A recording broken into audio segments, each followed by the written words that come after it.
At this moment, the Attorney General is Sally Yates. She's the acting Attorney General. She was appointed by Barack Obama, and she has just instructed Justice Department lawyers not to defend the executive order that was issued by President Trump last Friday dealing with immigration and refugees.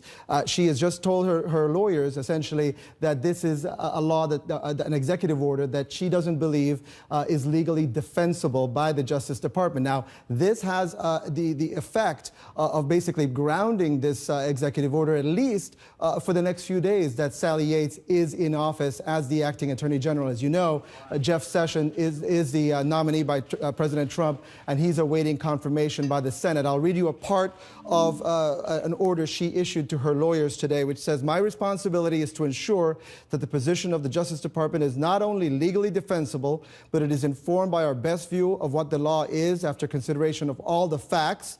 In addition, I am responsible for ensuring that the positions we take in court remain consistent with this institution's solemn obligation to always seek justice and stand for what is right.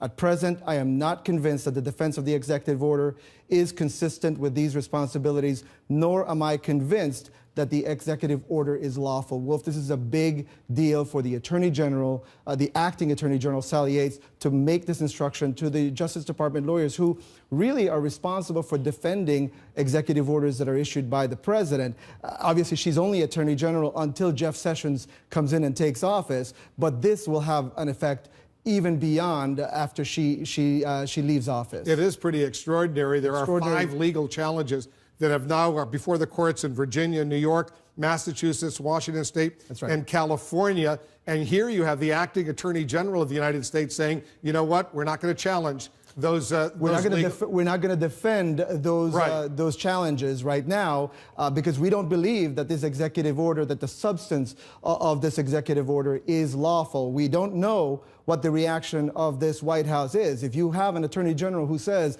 that I can't defend a law or an executive order from the president, typically the reaction is that the president fires that Attorney General. That is what has happened in the past. We don't know what will happen now. This is an instruction that went to Justice Department lawyers just within the past hour.